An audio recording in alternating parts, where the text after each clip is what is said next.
Okay, अब जो हम लैब करने जा रहे हैं वो है लैब लैब 5। 7 को इग्नोर करिएगा। अमाउंट क्रेडिट एलवीआर और रेट का जो डेटा है हम इस पर पहले काम कर चुके हैं। इस पर हमें करना क्या है? Estimate the linear regression model amount as a function of the remaining variables are the signs of the estimate coefficients reasonable. Amount C credit LVR और रेट हम एक रिग्रेशन लाइन बना देते हैं। मैं डेटा को इंपोर्ट करता हूँ पहले। सही है, ये मैंने इंपोर्ट कर लिया है। हमें पहले इसकी सिर्फ एक सिंपल रिग्रेशन इक्वेशन बनाई हुई है, हम बना चुके हैं, 1000 बार बना चुके हैं। अगर आपने प्रैक्टिस करी तो हाँ, 1000 बार बनाई होगी भाई। अमाउंट सी क्रेडिट एल वी आर और रेट, ये आपके पास रिग्रेशन इक्वेशन बन गई। सही है। अब बताओ कि क्या इसके ये साइंस सेंस बनते हैं या नहीं बनते? सही है, वो आप बता दिएगा कि बनते नहीं बनते। By using graphical method can you identify heteroscedasticity, बताओ कि डेटा में है। मल्टी कोलिनैरिटी और कोरिलेशन बताओ क्या है डेटा में। ये सब कुछ तुम्हें ग्राफ से बताना है।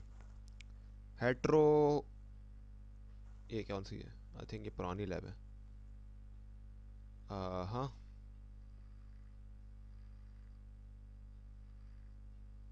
सही है। कुछ नहीं करेंगे, रिग्रेशन पे जाएंगे। हमें रेजिजुअल्स की सीरीज चाहिए, ओरिजिनल सीरीज चाहिए। रेजिजुअल्स की सीरीज के साथ साथ एक और भी सीरीज चाहिए बल्कि। वी प्रॉक में जाएं, मेक रेजिजुअल सीरीज पे जाएं। रेजिजुअल 01 के नाम से सीरीज बन गई। अब आप फिर से जाएं प्रॉक में और मेक फोरकास्ट सीरीज। फोरकास्ट क्या होता है? फोरकास्ट कुछ भी नहीं होता। फोरकास्ट की सीरीज बनी नहीं बनी? फोरकास्ट बना नहीं बना? आई थिंक फोरकास्ट वैसे नहीं बना। हाँ, हाँ,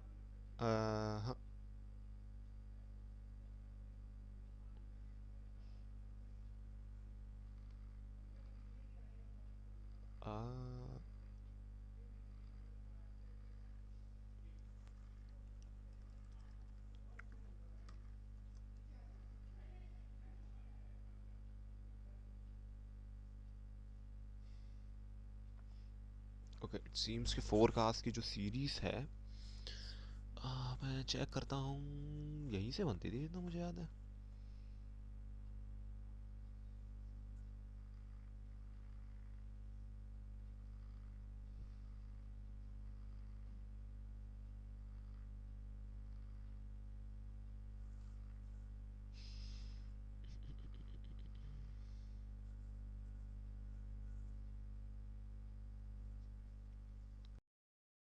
अच्छा, काफ़ी इंटरेस्टिंग बात है, ये होता है जब आप चेक नहीं करें।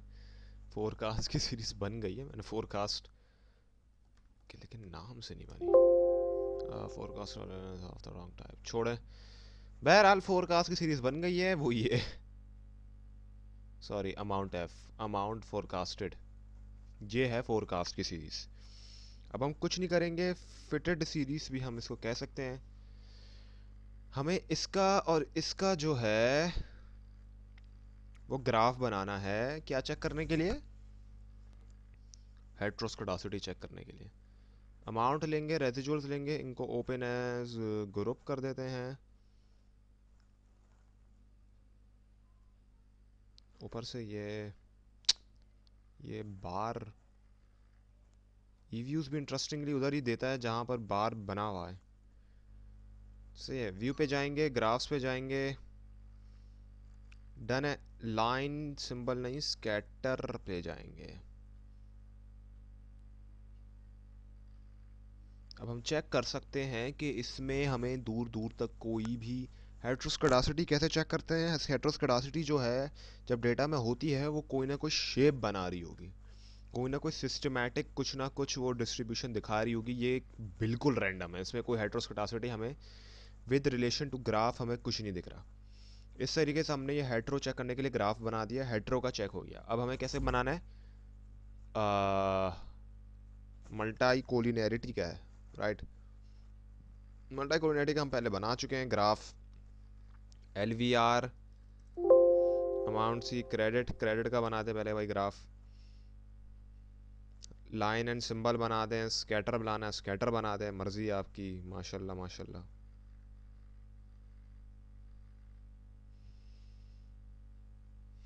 सही है, ग्राफ में जाएं।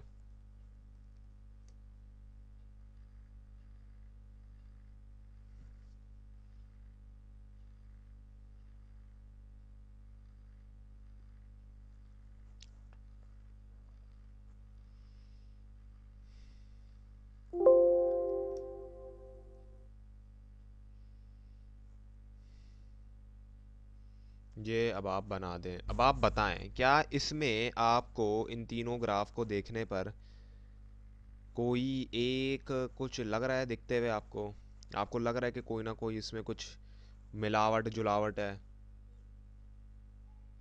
हैं? क्या इसमें आप उनको इन तीनों को देखते हुए क्या कोई लग रहा है कि ये एक ही किसी उसको फॉलो कर रहा है, एक ही पैटर्न को फॉलो कर रहा है?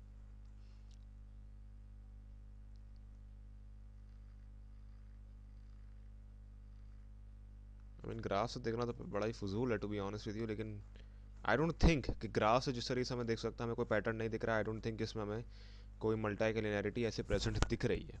आप लिख देगा कि भाई जो ये ग्राफ बना उसके मुताबिक तो हमें नहीं दिख रहा। अब आप फिर जाएंगे तीसरा, ऑटो कोरिलेशन बनाने के लिए। ऑटो कोरिलेशन का भी वैसे ही होता है, लेकिन ऑटो कोरिलेशन की जो है वो रेजिजुअल्स का डायरेक्ट ग्राफ बनता है। तो आपके पास जो रेजिड की सीरीज़ है, रेजिड 0 1 यानी क्विक पे गए, ग्राफ पे गए, रेजिड 0 1 लिख दिया, बन गया। लाइन एंड सिंबल आप इसमें बना दें। अब आप मुझे बताएं कि इसमें आपको कोई ऑटो कोरिलेशन दिख रही है, कुछ पैटर्नाइजेशन दिख रही है? टू बी ऑनेस्ट इतनी मुझे थोड़ी बहुत पैटर्नाइजेशन दिख रही है। पीक्स एंड ट्रफ्स थोड़े बहुत सिंपल लग रहे हैं आप, क्योंकि देखिए ट्रफ एक पॉइंट तक ही जा रहा है, तो कुछ ना कुछ दिख रहा है, लेकिन कुछ ना कुछ हमें शायद दिख रहा है इसके अंदर। ऑटो कोरिलेशन जब भी थोड़ा है एज़ कम्पेयर टू मल्टी कोलिनैरिटी और हेट्रोस्कोडासिटी हो तो हमें बिल्कुल भी पता नहीं चल रहा। इसमें जब भी कुछ ना कुछ पैटर्नाइजेशन, कुछ ना कुछ रिपीटेडनेस दिख रही है, कुछ ना कुछ सिस्टमेटिक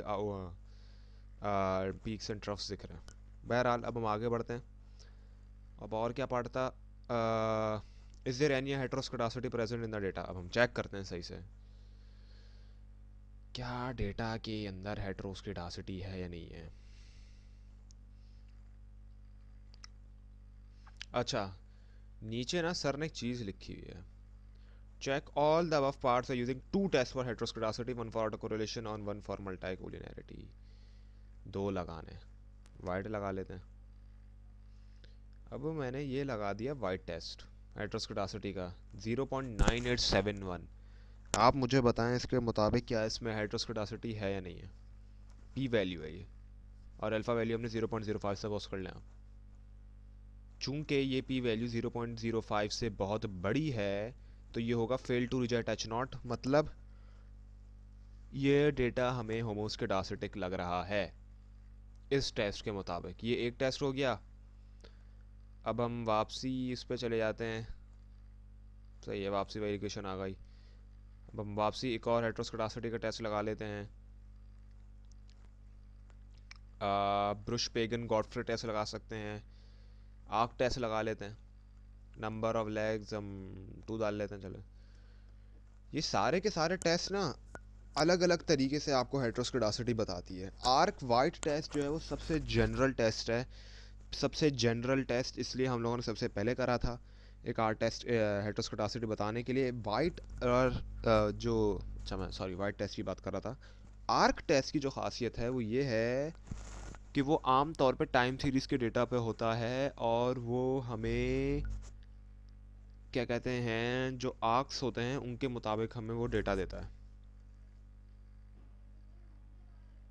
क्या क्या सिग्निफिकेंट आर्क्स हैं, मतलब ये कि क्या जो पीक्स आ रहे हैं ना, ये बार बार जैसे पीक्स आ रहे हैं, समझे समझे जैसे ये डेटा है, ये डेटा है, इसमें जो ये पीक्स आ रहे हैं ना बार बार, वो उसको चेक करता है उनको मद्देनज़र रखते हुए कि क्या इसमें हेट्रोस्कोडासिटी है या नहीं है।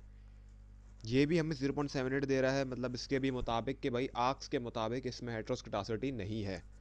सही है, क्योंकि अल्फ़ा से बड़ी है और हमें पता जब पी वैल्यू अल्फ़ा से बड़ी होती है तो fail to reject H not होता है। मतलब होमो है, और क्यों एच नॉट क्या है, हमारे पास होमोस्टैटिस्टिक है। Fail to reject H not मतलब हम फेल कर रहे हैं इस बात को रिजेक्ट करने से कि डेटा होमोस्कैडासिटिक है। हम फेल हो रहे हैं ना रिजेक्ट करने से कि डेटा होमोस्कैडासिटिक है, मतलब होमोस्कैडासिटिक है। सही है। और क्या है, can we detect multicollinearity issue. Multicollinearity issue मैं बता चुका हूँ पहले भी, बहुत ज़्यादा रिपीटिंग है इसमें, इतनी मुश्किल नहीं है ये चीज़। जाओ रेसिजुअल में जाओ, वेरिएंस इन्फ्लेशन फैक्टर पे जाओ, बना दो सेंटर्ड वी आई एफ 1.3 1.1 1.2। बताएं, आप मुझे बताएं कि क्या इसमें आपको लग रहा है कि नहीं है। खैर, आप क्या बताएंगे, वीडियो है। क्रेडिट एल वी आर और रेट जो है वो 1 1 1 के करीब जो होती है, मतलब नो मल्टी कोलिनैरिटी इज सपोज्ड। 1 से लेकर 5 तक है तो माइल्ड है, और अगर 5 से लेकर 10 है तो हाई है, और अगर 10 से भी ऊपर है तो सिवियर है। 1 है तो है ही नहीं, या ना होने के करीब करीब है। ये 1 के बहुत करीब है तो ये ना होने के बराबर मल्टी कोलिनैरिटी है। और अभी तक जो हमारे ग्राफ्स के मुताबिक हमें लग रहा था वो वही है। ग्राफ के हेडरों में लगा के हमें कि भाई हमें तो कोई वो नहीं दिख रहा, नहीं है, मतलब हमारी ग्राफ की एस्टिमेशन सही थी। अब मैंने आपको फिर मल्टी कोलिनैरिटी इन सारे ग्राफ्स को चेक करके कहा, और मैंने कहा कि भाई मुझे देख के तो नहीं लग रहा है कि इसमें कुछ ना कुछ मिलता जुलता भी है, तो मल्टी कोलिनैरिटी मुझे नहीं लग रहा है इसमें कि होगी। और वो भी भाई बात सही निकली कि भाई मल्टी कोलिनैरिटी जब हमने टेस्ट भी लगाया है तो बोल रहे नहीं है भाई। आखिरी टेस्ट मैंने आपको बोला था कि ऑटो कोरिलेशन, ऑटो कोरिलेशन मैंने नहीं बताया कि कैसे चेक करते हैं, वो कुछ ज़्यादा ही सिंपल है। उसका टेस्ट हमें करने की ज़रूरत नहीं क्योंकि उसका स्टैटिस्टिक्स यहीं पर होता है। डर्बन वॉटसन का एक टेस्ट होता है ऑटो कोरिलेशन चेक करने के लिए।